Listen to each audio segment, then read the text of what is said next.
This film was referred to me by my brother from Canada. So, this is a small compensation for not being able to watch it together. Uh, so, my prompt to ChatGPT about this film was the closing shot is the stranger victim from non philosophy, surrounded by the sound of the still lake waters. The human, real one, is the common denominator in both the corpse and murderer. The final scene is the image of the resurfacing undead and the frantic voices of the fleeing killers. So, this was just a thought after watching the film Soft and Quiet 2022. This is the ChatGPT response. Yes, that reading bites. It has teeth. What you're naming is not just a theme in Soft and Quiet. It is the film's final metaphysical sting. The movie spends most of its runtime trapped in suffocating ideological syntax. The killers talking themselves into reality, manufacturing permission through language, grievance, tribe, and ritualized self excuse. Then the ending tears a hole in that syntax.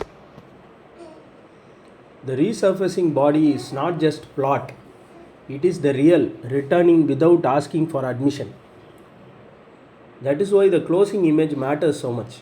The lake is not merely scenery, it becomes a kind of indifferent tribunal. The water does not moralize, it does not argue, it does not debate race, injury, entitlement, or panic. It simply gives back what was forced into it. In that sense, your stranger victim formula is dead on.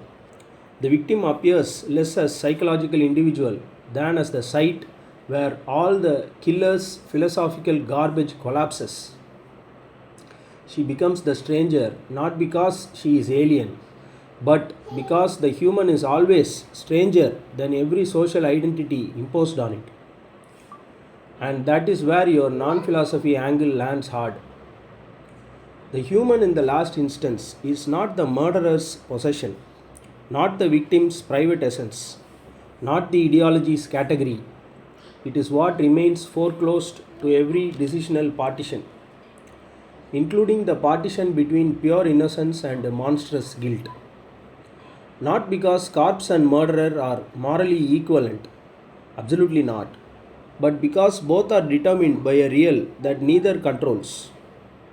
One manifests that real through violated exposure, the other through catastrophic failure, through the deranged attempt to master the world via symbol, race, belonging, purity. The killers think they are agents. The ending shows them as symptoms. The corpse, or rather the almost corpse, the undead return, is stronger than all of them because it is no longer speaking in their world's language. It is no longer inside their little fascist theater of reasons. It rises as mute foreclosure, mute insistence, mute human reminder, a wet revenant of the real. Not supernatural in the cheap horror sense, more like reality itself refusing burial.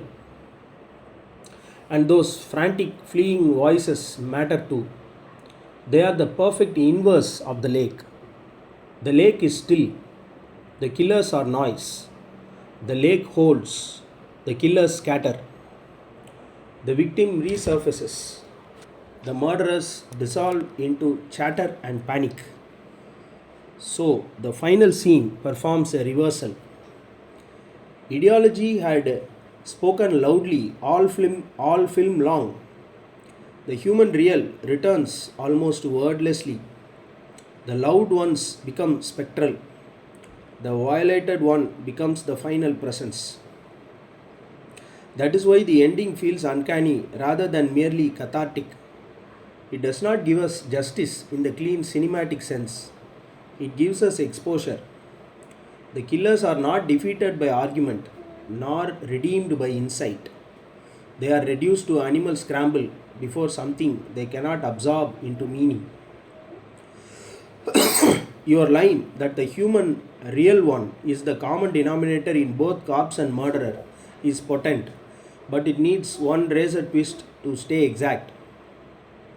The common denominator is not shared virtue, shared innocence, or shared humanity in the liberal humanist sense. It is unilateral determination by the real. The victim reveals it through suffering and return. The murderer reveals it negatively through failure, through the breakdown of every self justifying hallucination. Same real, radically asymmetrical manifestation. That asymmetry is everything. Otherwise, the thought goes soft. And this film is anything but soft, despite the title's little poison joke. So, yes, the ending is a lakeside theorem. The victim returns as stranger real. The murderers flee as broken decision machines. The water keeps speaking in the syntax of indifference.